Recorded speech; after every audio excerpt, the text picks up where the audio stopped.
राम राम दोस्तों और मेरी माताएं बहनें, आप सभी का स्वागत है बाबा नीम करौली जी की शरण में। आप सभी का स्वागत है मेरी माता रानी के दरबार में। मेरी माता रानी सबके कष्ट हरो, मेरी माँ नव दुर्गा सबके कष्ट हरो। दोस्तों और मेरी माताएं बहनें, आज करते हैं क्रोध के अभिशाप। क्रोध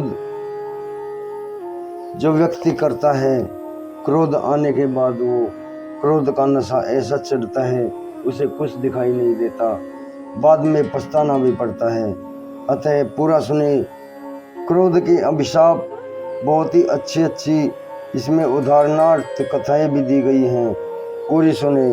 बाबा नीम करौली जी, श्री राम प्रभु, सीता मैया आपके हर संकट को दूर करेंगी, एक नई राह आपके जीवन में लेकर आए, यही मेरी प्रार्थना प्रभु से। जय श्री राम, जय श्री राम।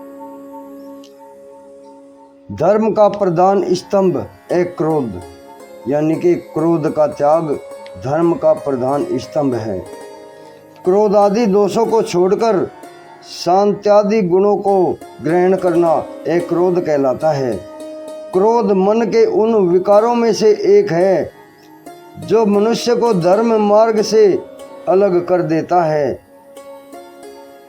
क्रोध के अभिशाप में पहला उदाहरण, एक स्त्री ने एक नेवला पाल रखा था जिसे वह बहुत प्यार करती थी। एक दिन वह अपने बच्चे को पालने में सुलाकर और उसे नेवले की देखरेख में छोड़कर कुएं से पानी लेने गई। इसी बीच एक भयंकर सांप कमरे में आ निकला। जो ही उसने बच्चे को खाना चाहा, त्यों ही नेवले ने उस पर हमला कर दिया। दोनों में देर तक लड़ाई हुई और अंत में नेवला विजयी रहा। उसने सांप को मारकर उसके कई टुकड़े कर दिए। उसने सांप को मारकर उसके कई टुकड़े कर डाले। जब वह स्त्री पानी भरकर लौटी तो नेवले को लहूलुहान पाया। उसने सोचा कि नेवले ने उसके बच्चे को मार डाला है। क्रोध में आकर उसने नेवले पर घड़ा दे मारा और वह तत्काल मर गया। नेवले को मारकर जब वह स्त्री कमरे में घुसी तो बच्चे के पालने के पास सांप के टुकड़े देखे और अपने बच्चे को ठीक पाया। तब उसे अपनी भूल ज्ञात हुई और वह फूट फूट कर रोने लगी। निश्चय ही क्रोध का आरंभ मूर्खता और अंत पश्चाताप के साथ हुआ करता है। क्रोध की अवस्था में मनुष्य का विवेक जाता रहता है और मनुष्य स्वयं ऐसी अवस्था उत्पन्न कर लेता है जबकि वह क्रोध के पात्र के स्थान में स्वयं अपने पर क्रोध करने लग जाता है। अतः क्रोध आ जाने पर मनुष्य को रुककर पहले उसके परिणाम पर विचार कर लेना चाहिए। जो व्यक्ति विवेक के द्वारा अपने क्रोध पर विजय प्राप्त कर लेता है वे मनुष्य उत्तम माने जाते हैं। अब अगला इसमें उदाहरण है, क्रोध एक प्रकार का नशा होता है।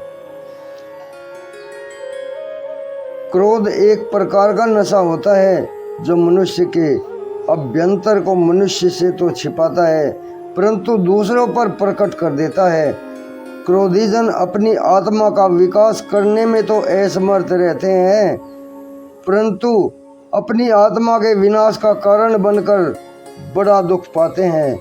गीताकार ने ठीक ही कहा है, त्रिविधम नरकस्येदम द्वारम नाशनामात्मनं काम क्रोध स्तभा लोभ स्तंभ देतत त्र्यन्न त्यजेत।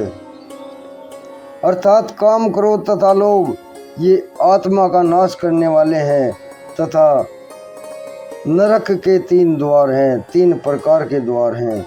इसलिए मनुष्य इन तीनों का त्याग करे तो वह संत कहलाता है, उसे भगवान की प्राप्ति होती है। क्रोध का मनुष्य के स्वास्थ्य पर भी बुरा प्रभाव पड़ता है। इससे शरीर की शोभा नष्ट हो जाती है और आयु क्षीण हो जाती है। क्रोध से पराभूत हुआ सुंदर से सुंदर व्यक्ति भी असुंदर दिख पड़ता है।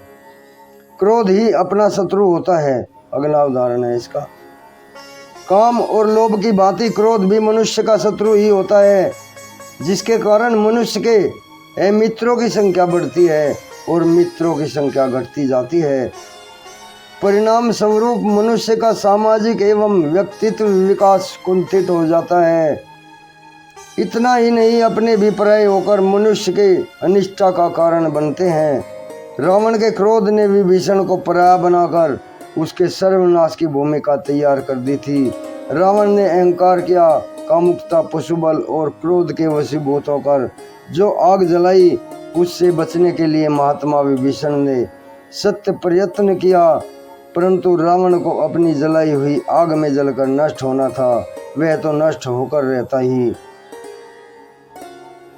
बाली ने क्रोध और अनीति का आश्रय लेकर अपने सहोदर भाई सुग्रीव पर ज्यादती की। इसका परिणाम यह हुआ कि बाली का सर्वनाश हो गया।